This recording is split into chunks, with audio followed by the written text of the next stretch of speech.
Vamos a dar inicio, hermanos. Shabbat Shalom. Hoy vamos a tener la oportunidad de concluir un tema muy importante que hemos estado hablando con respecto a la teología de la naturaleza del Mesías. ¿Y quién es el Mesías de Israel? ¿Quién fue el que estuvo aquí entre nosotros? Y bueno, evidentemente, para empezar de una a entender, como ya los que estamos aquí hemos venido en las clases sucesivas, no nos va a ser difícil pues hacer ciertas asociaciones, ¿verdad? Entonces, vamos a hacer un repaso de lo que habíamos dicho que era Abba en videos anteriores, que definitivamente pues Abba, así es como se escribe. Algunos todavía insisten en escribirlo con 2B, pero pues no lo recomiendo. Abba, eso es todo. Abba es una expresión en arameo, porque en hebreo se dice Ha'ab, el padre. Pues resulta que esto, como lo vimos en un video anterior, en una clase anterior, habíamos visto que la expresión tenía muchos matices, inclusive a veces se usaba como un nombre propio para varios rabinos en Israel, ¿ya? Eso lo vimos en su momento. Pero la expresión Abba no se debería traducir como el padre. El padre. A pesar de que eso es lo que significa literalmente en arameo. Literalmente en arameo aquí dice Abba es el padre. Pero cuando se dice con artículo definido el padre, no se está refiriendo como tal a una persona. Se está refiriendo a un principio, porque aquí habíamos visto que la palabra ad, que es padre, significaba principio, causa, origen. ¿Y se acuerdan cuando veíamos ad tumá, padre de inmundicia? Que es la inmundicia originante. Entonces, a esa definición de lo originante, del principio, por ejemplo, habíamos visto el ad beit din, padre de la corte de justicia, o sea, el principal. El juez principal, el que dictaba la orden, se llamaba padre de la casa de justicia, ¿ya? Ad beit din. Está Pirkei Avot, que es los capítulos de los principios, de los padres, pero no de los padres quienes, ¿ya? Sino de los principios morales y teológicos de Israel. Esos son los padres. Padres, ¿ya? Entonces, sí, connota otra cosa, no se está refiriendo como un padre de familia solamente, sí, de carne y sangre, sino que se está refiriendo a un principio fundamental o algo ético, por decirlo así, moral, espiritual, ¿ya? Entonces, ¿qué ocurre? Que a esta connotación de origen, de principal, ¿ya? Para que entendamos definitivamente esta relación de qué es Abba y todo esto, le vamos a llamar la condición ideal. La condición ideal, perfecta, ¿ya? Según Dios. Según Dios. A eso se le llama Abba. En otras palabras, como estamos hablando ahorita, Abba, si lo queremos sintetizar más, sería el juramento de Dios por sí mismo.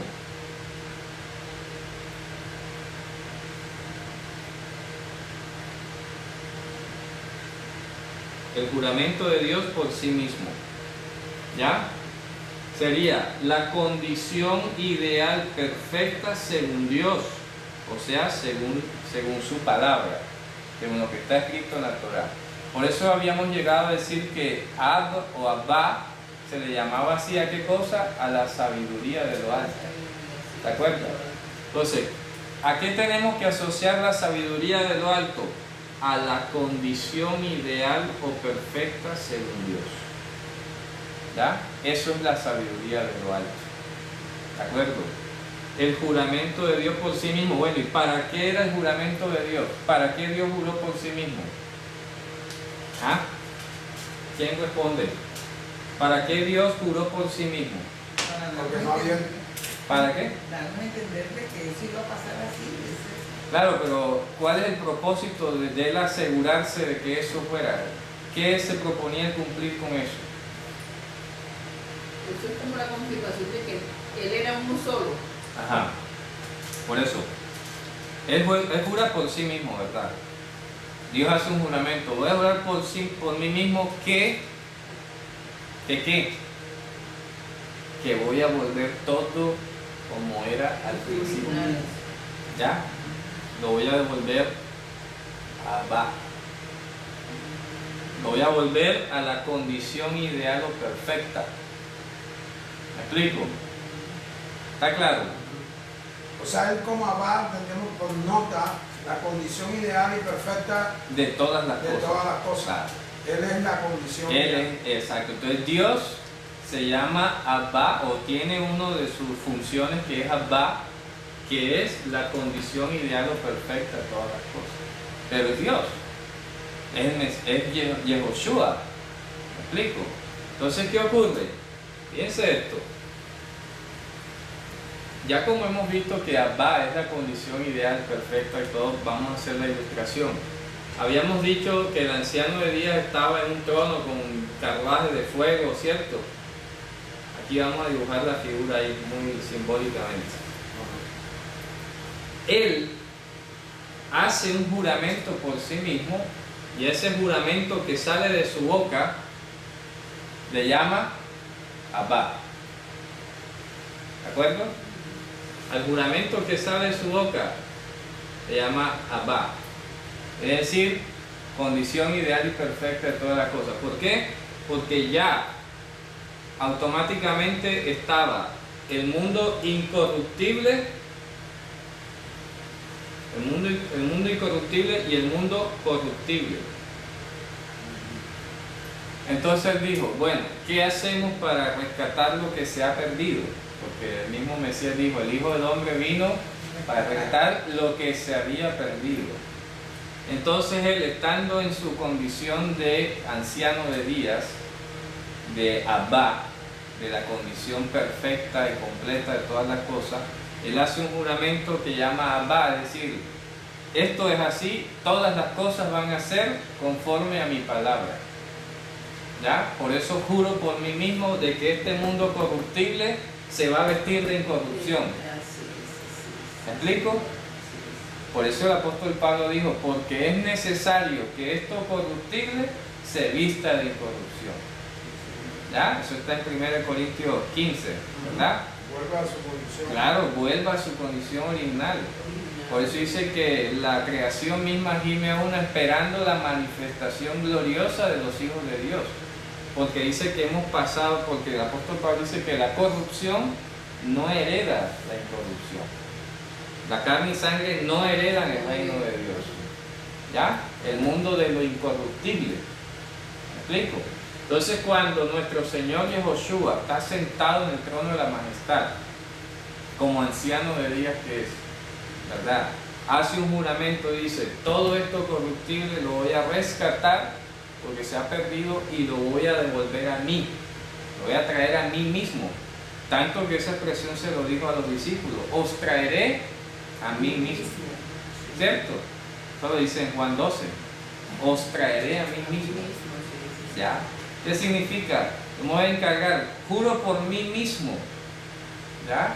De que voy a hacer todo lo posible para que ustedes sean libertados de la esclavitud de corrupción y sean hechos hijos para Dios. ¿Ya? Cuando él hace ese juramento por sí mismo, digo, Abba. Lo resumió en esa palabra, Abba. ¿Ya?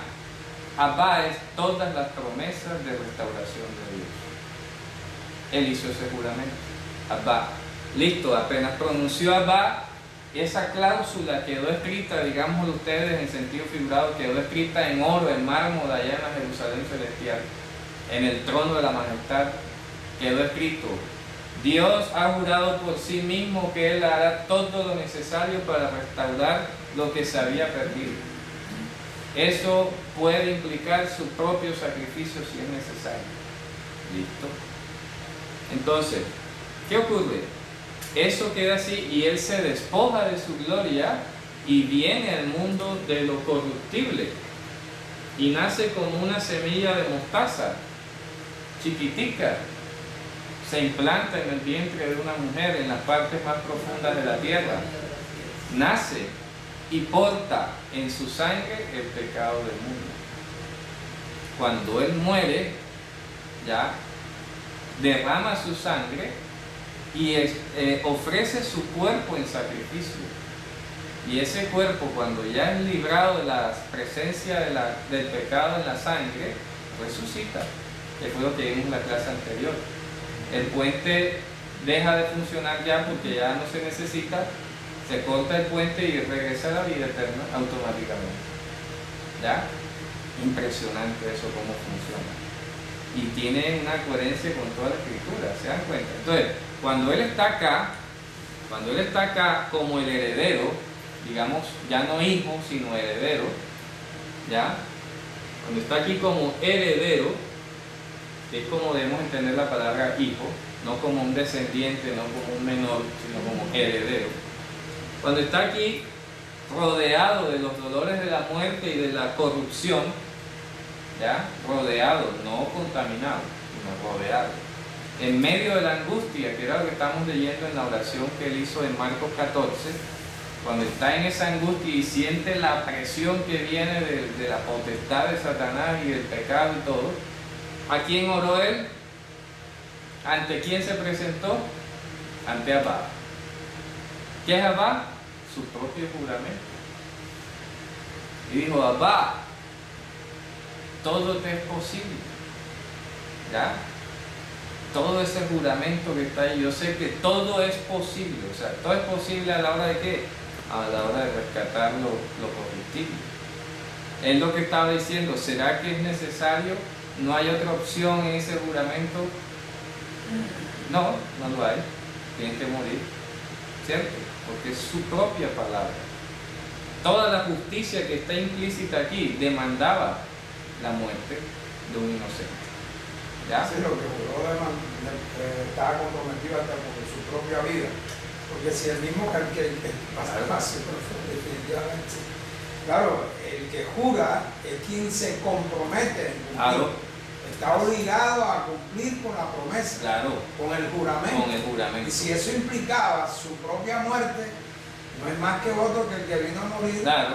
Es el que juró. Su propia palabra. No podía morir otro porque el que juró fue Hashem. Juró Él. Sí, juró. Juró por sí mismo. Ese es como el O ejemplo. sea, no, porque es que se puede ver la figura, no, él juró, pero él mandó a otro. No. Ya me explico, pero no. Facilito, ¿verdad? Ahí. No, el que tiene que cumplir es el que juró. Claro, miren que Él dejó una... Fíjense que dice, no habiendo otro por quien jurar, Juró por sí mismo. juró por sí mismo. Es decir, entonces ese otro no podía ser Yehoshua. Claro. Ese otro no podía ser Que Yehoshua. no fuera Dios. Distinto que no fuera Dios Que no mismo. fuera Dios Claro. mismo. Ya le Sí, explico. claro. Eso es en profundo. Claro. O sea, Dios mío. Y es que fíjate tú el ejemplo que Él dio con Abraham, cuando le iba a hacer el pacto a Abraham, el testamento a Abraham. Aparentemente sí, Abraham le oyó unos animales y todo, pero resulta que a la hora del juramento le mandó un sueño profundo a Abraham y pasó Dios solo por el medio del Aún el sacrificio. pacto nunca. Aún el pacto de Abraham fue incondicional, fue todo el tiempo. incondicional. Fue por él mismo. Cuando Abraham se quiso despertar, Dios le habló con una visión y le dijo: tu descendencia será esclava 400 años. La promesa. La promesa fue lo que le dijo. Pero él fue el que se hizo responsable de eso. ¿Ya? Se hizo responsable. Y si iba algún fallo o algo, tenía que morir automáticamente. ¿Ya? Entonces fíjense ustedes, en este caso el Mesías, cuando desciende acá, ya ha dejado su palabra. Por eso es que habíamos leído el Salmo 89, que dice: firme está tu palabra en el cielo. Ese es el Salmo 89. Claro. ¿Sí me explico? Vamos a buscarlo, creo que es el versículo 19. Salmo 89, que eso lo citamos en su momento como una base para entender esto acá. Salmo 89, ya le digo, en el versículo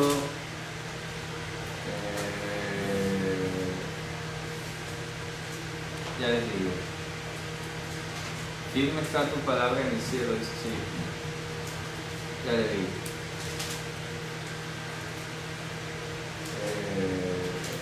Por siempre. No, yo creo que estoy entendiendo al revés el Salmo 119, 89. Yo creo que 119. Sí, 119, 89. Siempre hay confusión ahí. Sí. Esa es. 119, 89. Ya me acordé. 119, 89. Ya me acordé. Esa es. Para siempre, oh Hashem, permanece tu palabra en los cielos. Fíjense ustedes. Y así Pues es. ver una palabra o si no se mantiene. Claro. Tu palabra firme en el cielo. Esa palabra es Abba. ¿Ya? ¿Qué es Abba? Repito, la condición ideal perfecta de todas las cosas. La condición ideal de la justicia de todas las cosas. ¿Ya? Entonces, esa la profiere él estando o siendo Abba, él mismo, siendo anciano de día. Él está en su condición completa y perfecta. ¿Ya? Entonces, ¿qué ocurre? Que él hace el juramento, él dice, yo voy a traer todas estas cosas a mi nivel. Por eso, como hablaba con el hermano Orlando, en 1 Juan capítulo 3, del 1 al 4, dice, hijitos míos, mirad con cuán amor nos ha amado Abba. Vamos a leerlo para que vean ustedes. 3, vamos a leer el capítulo 1 Juan 3 del 1 al 3.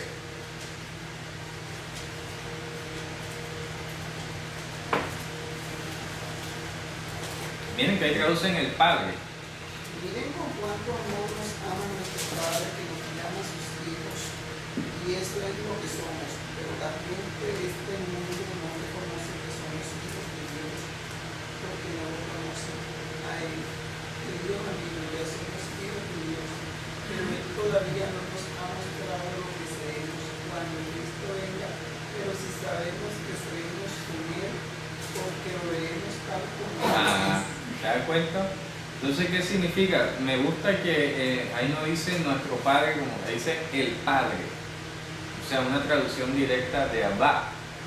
Dice, miren con cuán grande amor nos ha dado el Padre.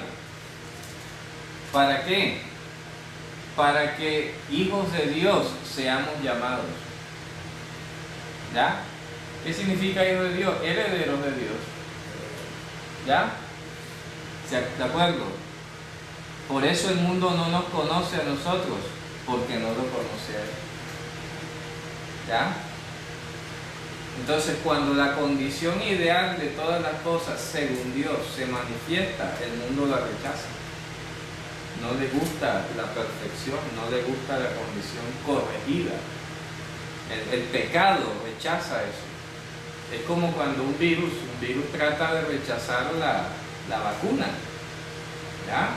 Porque la vacuna tiene el objetivo de devolver al estado original el organismo, ¿ya? Y por eso se produce un combate, porque el virus está allí, no se quiere ir, y el virus tiene un solo objetivo en su naturaleza: acabar con el cuerpo, dañar. Yo creo que eso es uno de los testimonios más grandes que Dios ha dejado en la naturaleza, de cómo un virus, que es una cosa que no es ni siquiera un ser vivo, ¿ya?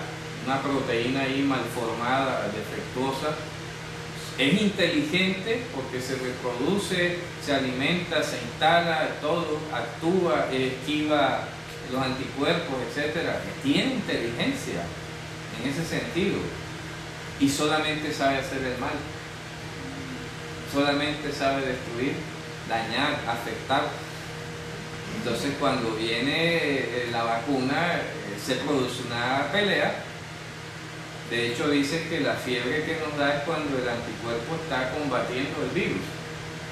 Se produce fiebre en el cuerpo, ¿ya? Porque hay un combate, literalmente. Entonces, cuando esta condición ideal iba a venir a la tierra, eso era como echar una gota de aceite en el agua, ¿ya? No iba a caber aquí.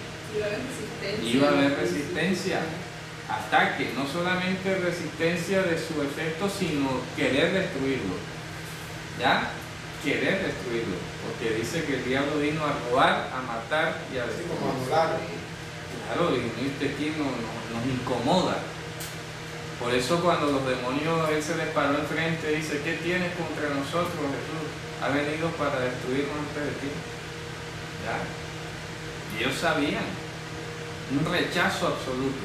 Entonces, ese es el sentido de todas las veces que Yehoshua usó en su boca la palabra Abba.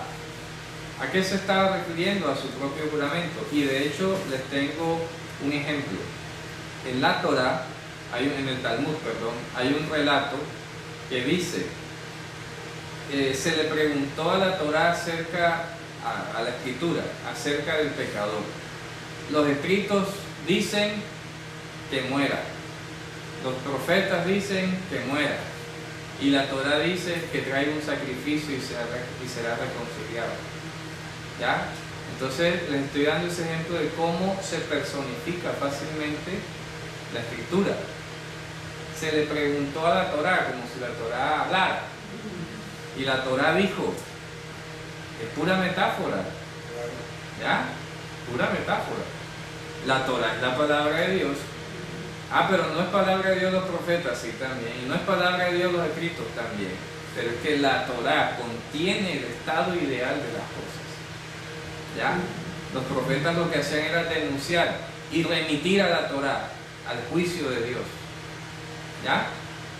Por eso, esta mañana, cuando reflexionaba en todas estas cosas, me llegó algo muy bonito, porque alguien me preguntaba, si Dios ya conoce todas las cosas que le vamos a pedir y todo esto, ¿por qué tenemos que estar orando por lo mismo? ¿Acaso ya Él no sabe lo que necesitamos? Y la divina respuesta que me llegó en ese momento para la persona y para mí también y para todos, por eso estoy compartiendo, es que nosotros oramos, es decir, entramos en juicio, ¿verdad? Por eso es lo que hemos dicho que es orar. Orar es entrar en juicio, ponerse en medio del juicio. Cuando nosotros oramos no para pedir, sino para recibir. ¿Ya? ¿En qué sentido? Como bien lo decía una máxima del Talmud, más que querer el ternero lactar, quiere la vaca amamantarlo. ¿Ya? ¿Me explico? Entonces, cuando nosotros nos sometemos en medio del juicio en la oración y estamos clamando por lo mismo y por lo mismo y por lo mismo, más que nosotros pedir algo, Dios es el que nos lo quiere dar y nos lleva a orar todo el tiempo que sea necesario hasta que nos demos cuenta qué es lo que está impidiendo que Él nos dé. ¿Me explico? Porque fíjense ustedes que aquí en el profeta Jeremías, en Isaías 31, mire lo que dice por acá. Es una de las pasajes más hermosos que hay, donde dice que yo me he escondido, no, creo que es el 59, ¿será? A ver. Dice que yo me he escondido, pero tú te has escondido detrás de la nube para no oír. Sí, creo que es esa. Ya le digo, vamos a ver. Dice, pero tú te has escondido detrás de una... No, ya le digo, espera un momentico. Isaías será. Isaías. Isaías 59. No, pero no es, no. Que no es el 59. Ya le digo.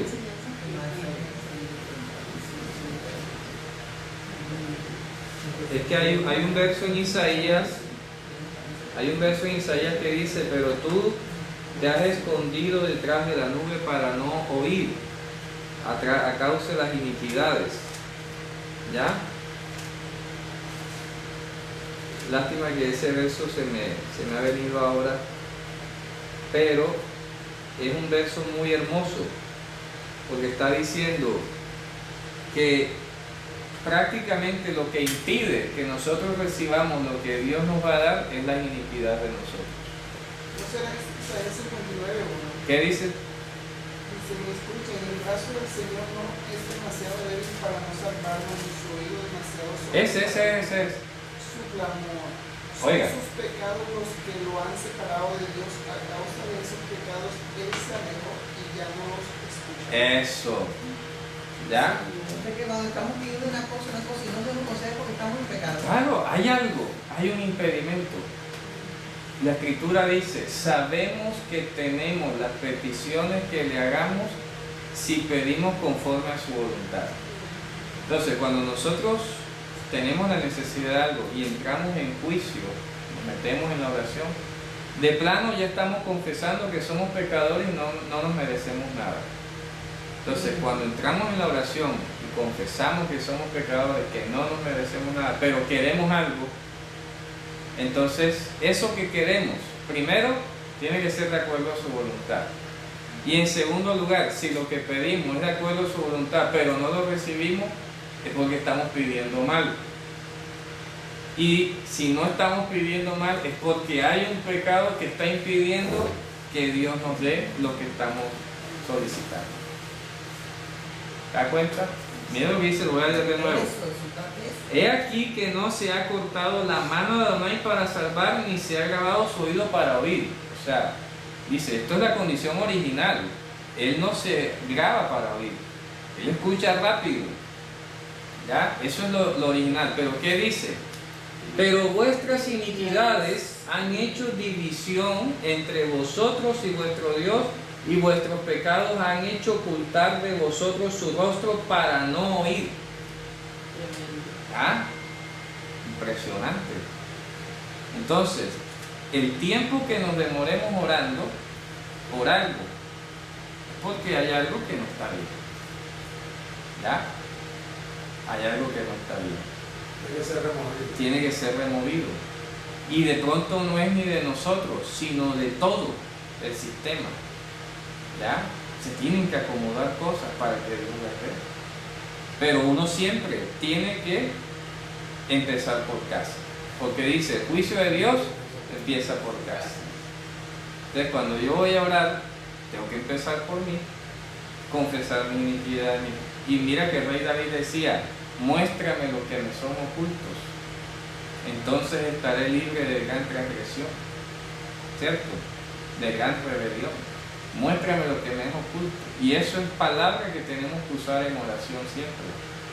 Muéstrame lo que me es oculto, cualquier iniquidad, cualquier pecado que no haga que tu oído escuche, o que impida que tu oído escuche. ¿Ya? Es que definitivamente si no redarguye el pecado, la justicia, el Claro. juicio, es imposible que el hombre reconozca su Sí. iniquidad y su pecado. Vamos a leer Daniel 9. Mire, Daniel, de quien se dice que es uno de los 3 varones más justos de toda la Biblia. Y vamos a leer la oración que hizo él. Vamos a leer desde el 4 hasta el 10. Sí, del 4 al 11. Daniel 9 del 4 al 11. Miren esa oración tan hermosa y ese tipo tendría como para gloriarse delante de Daniel 9 del 4 al 11. Ya dile lo que está en esa Biblia. Ya, hermano.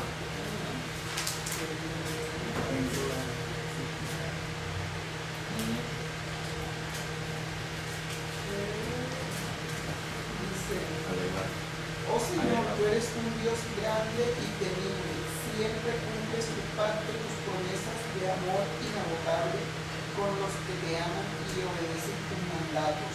Pero hemos pecado y hemos hecho lo malo, nos hemos rebelado contra ti y hemos despreciado tus mandatos y ordenanzas. Siga. Nos hemos rehusado a escuchar a tus siervos los profetas quienes hablaron bajo tu autoridad y a nuestros reyes, príncipes, antepasados y a todo el pueblo de la tierra. Señor, tú tienes la razón, pero como ves, tenemos el rostro cubierto de vergüenza. Esto nos sucede a todos, tanto a los que están en Judá y en Jerusalén, como a todo el pueblo de Israel disperso en lugares cercanos y lejanos. A donde quiera que nos has mandado por nuestra deslealtad a ti, oh Señor, nosotros, nuestros reyes, príncipes y antepasados estamos cubiertos de vergüenza porque hemos pecado contra ti. Pero el Señor nuestro Dios es misericordioso y perdonador a pesar de habernos revelado contra Él, no hemos obedecido al Señor nuestro Dios porque no hemos seguido las instrucciones que nos dio por medio de sus siervos los profetas. Todo Israel ha desobedecido tus instrucciones, te ha dado la espalda y ha rehusado escuchar tu voz. Entonces ahora, a causa de nuestro pecado, se han derramado sobre nosotros las maldiciones solemnes y los juicios escritos en la ley de Moisés, siervo de Dios. Tú cumpliste tu palabra, existes con nosotros y nuestros gobernantes, tal como habías advertido. Nunca hubo una calamidad tan grande como la que ocurrió en Jerusalén. Hasta ahí, hermano, ahí. Entonces fíjense ustedes, es la nube que se interpone, la nube de iniquidad. Porque hay otra cita en Isaías, esa está bien, pero yo sé que hay otra todavía más donde dice que han formado una nube detrás de la cual te has escondido para no oír. Cuando dice que Dios escondió su rostro, esa es la nube. Una nube de iniquidad que, mejor dicho, es como que mejor ni te veo porque si te veo te extermino. ¿Ya?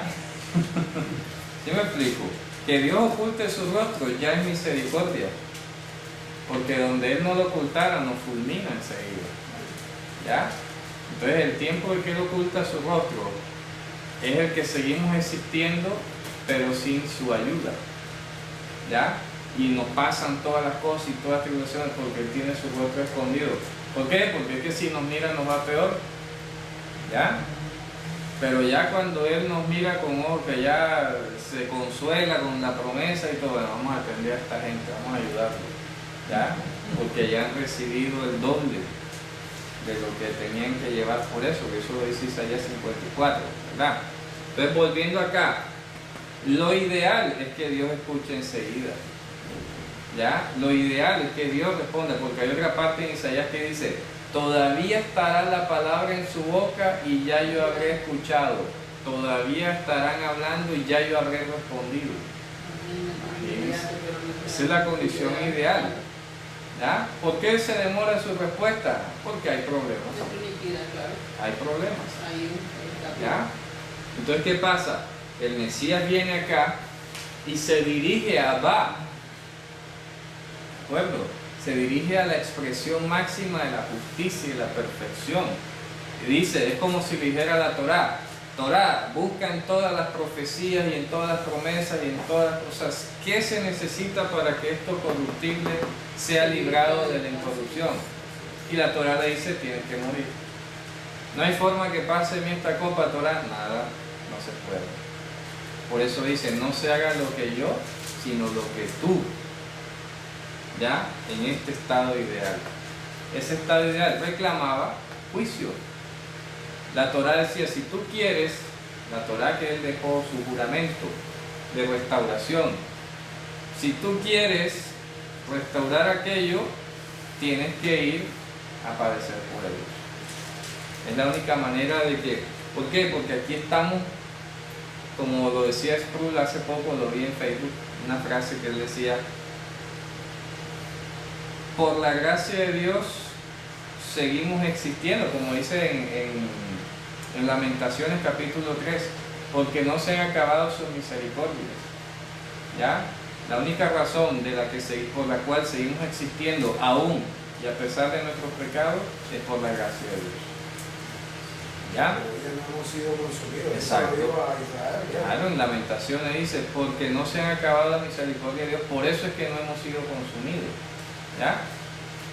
Esto aquí, este sistema en el que estamos, corruptible, este mundo corruptible, tiene una sentencia encima que simplemente se ha aplazado. Es lo que en derecho se llama la suspensión condicional de la ejecución de la pena.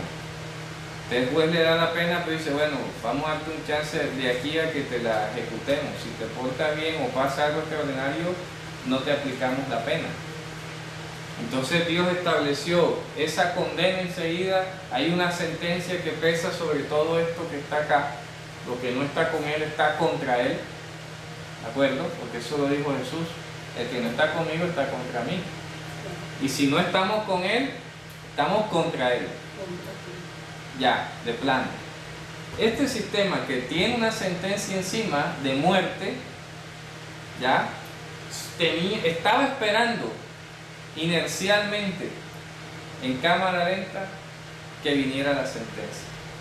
¿Qué fue lo extraordinario?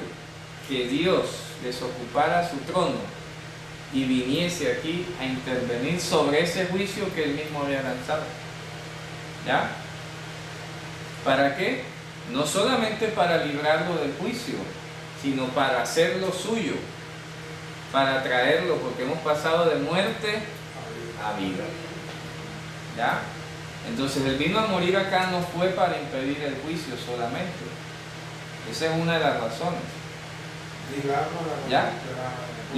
Sino librarnos de la corrupción y hacernos de él. ¿De acuerdo? Hacernos de él. Entonces, por eso tenemos la relación Abba y heredero. ¿Por qué? Porque Abba, la condición ideal de todas las cosas, reclamaba la ejecución de una sentencia. Entonces dijo, bueno, la Torah Dios envió una sentencia sobre esto que se cayó de la eternidad, que fue expulsado de la eternidad. ¿Y cuál es la sentencia? Aniquilación.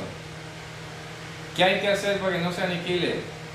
Fíjense ustedes que hasta en el libro de Esther tenemos ese ejemplo.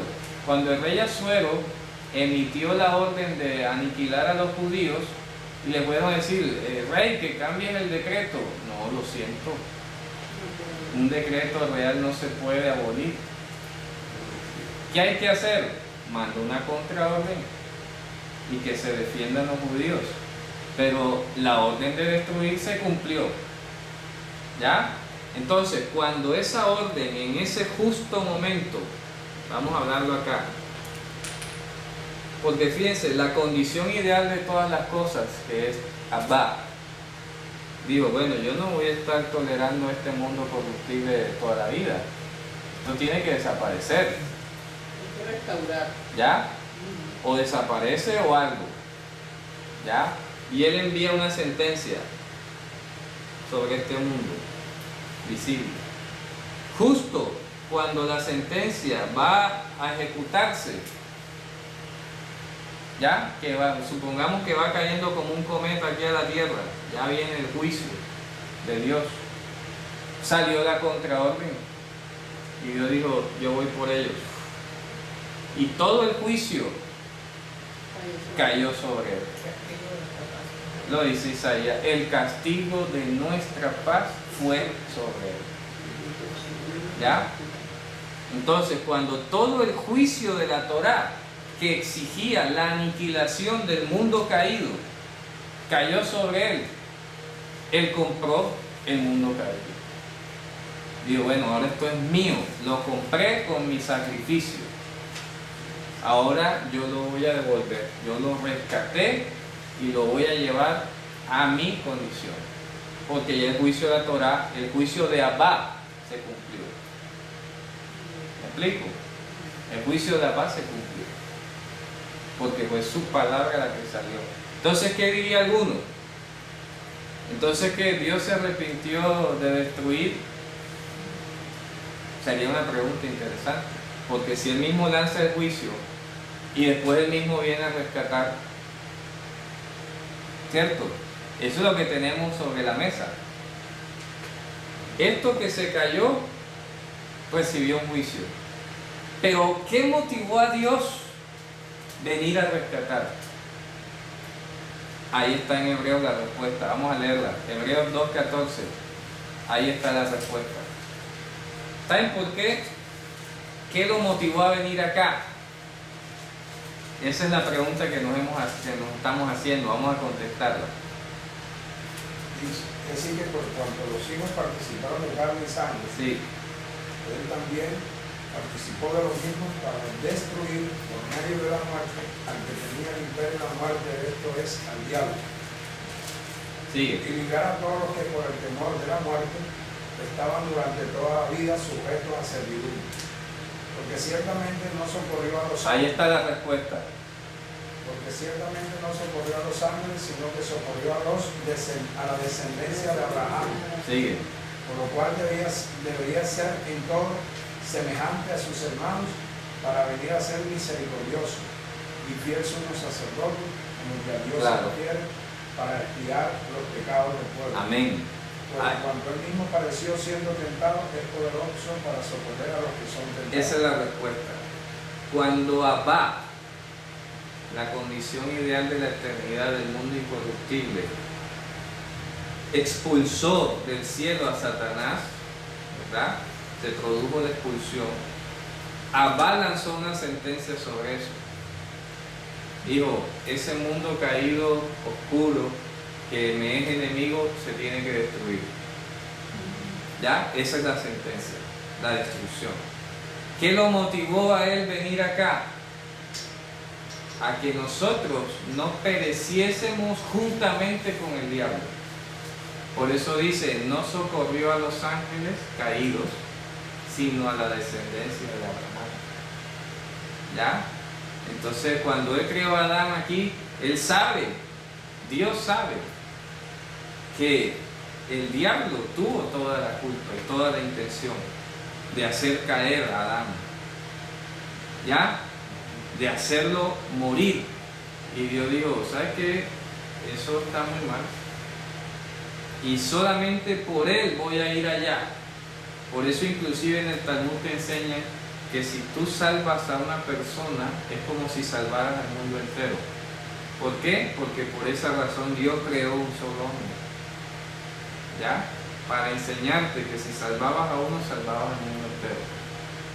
Entonces, cuando el diablo quiso destruir al Adán, ¿ya? Y ya aparentemente lo había logrado, porque el diablo logró que Adán mereciese el mismo juicio de él. ¿Me explico? Digo, ¿sabes qué? Te voy a contaminar, porque yo no me voy a morir solo.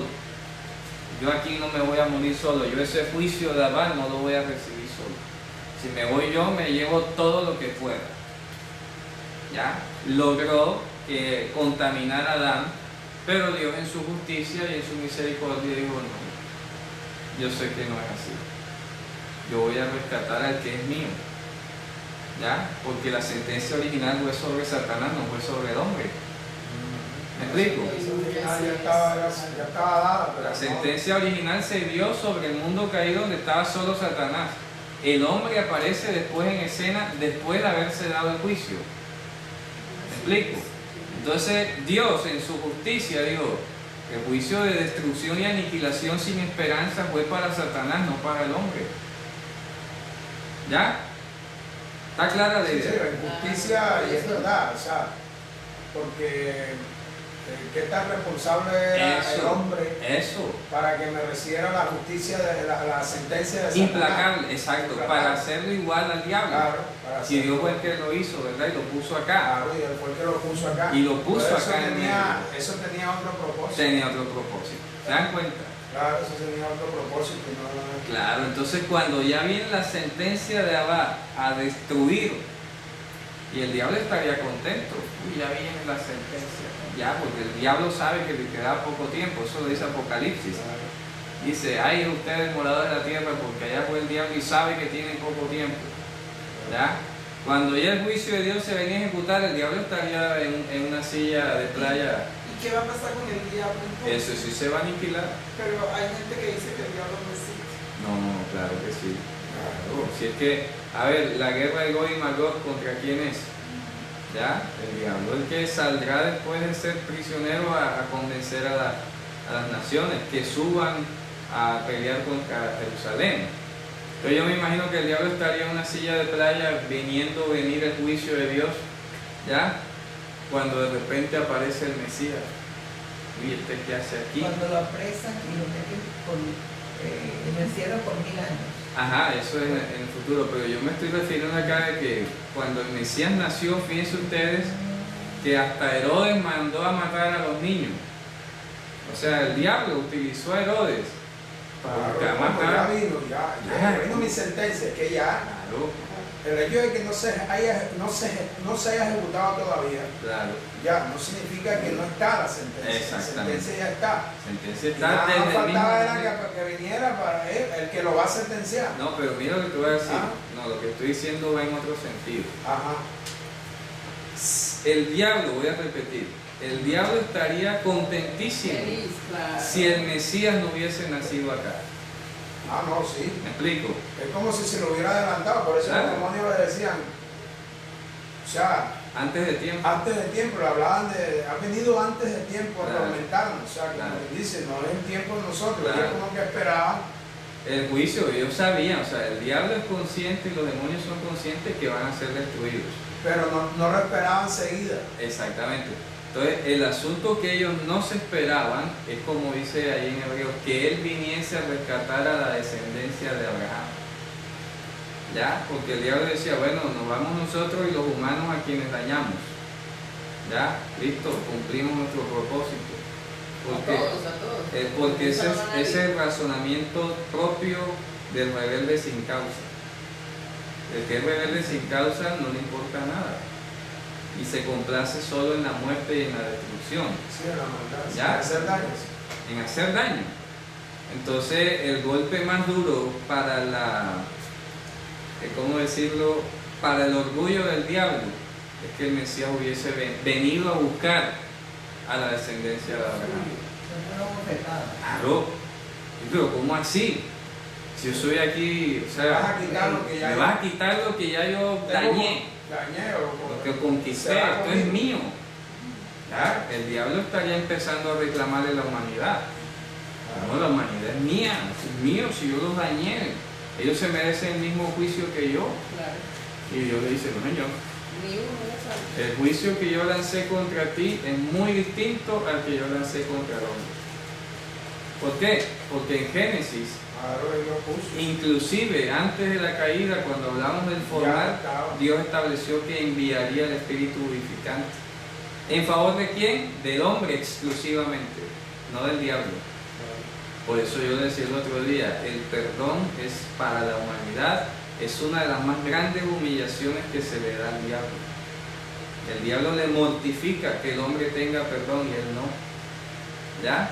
Pero es precisamente por esa razón, cuando ya se iba a ejecutar el juicio sobre este mundo, por eso es que dice, ahora ha venido el juicio de este mundo, ¿cierto? ¿Ya? Vino el Mesías enseguida y nació acá. Voy a rescatar a los hijos de Abraham, me los llevo aquí y que el otro se acabe. ¿Ya?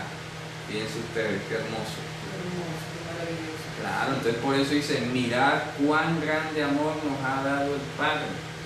El Padre, o sea, el mismo que envió la sentencia a este mundo caído, nos está haciendo entender que Él a nosotros no nos mira como mira al diablo. ¿Me explico? Yo de ustedes voy a tener misericordia. ¿Ya? Yo sé toda la injusticia que creó el otro, yo sé que ustedes se portan mal, ¿ya? Pero ustedes me pertenecen a mí. De alguna manera somos sus hijos. De alguna manera, por eso dice el apóstol Pablo citando al poeta griego, como dijo uno de sus propios poetas, linaje suyo somos. Ya. Así es. Entonces él, como es Abba y en su justicia, en su condición ideal, sabe que tenemos pecado y nosotros lo sabemos. Y por eso hablamos de Estamos contaminados. Estamos contaminados, ¿verdad? Tengamos Pero somos hechura de Él. Pero somos hechura, le pertenecemos a Dios, no al diablo. ¿Ya? Somos de Él. Por eso Él nos llama de las tinieblas a su luz admirable. ¿Ya? Pero somos de los que nos arrepentimos. Por lo que Él va llamando A la descendencia de Abraham. a la descendencia de Es Abraham, muy claro, dice, socorrió A a la la descendencia descendencia de de Abraham. Abraham. la simiente, A la simiente. Tenemos la simiente. a los que somos llamados como Por- fue llamado Isaac, A la manera de Isaac. a la manera de Isaac, sobrenatural, Sobrenatural. no por voluntad de No carne y sangre. voluntad por voluntad de carne y varón, sino de Dios. Claro. Esa es la descendencia.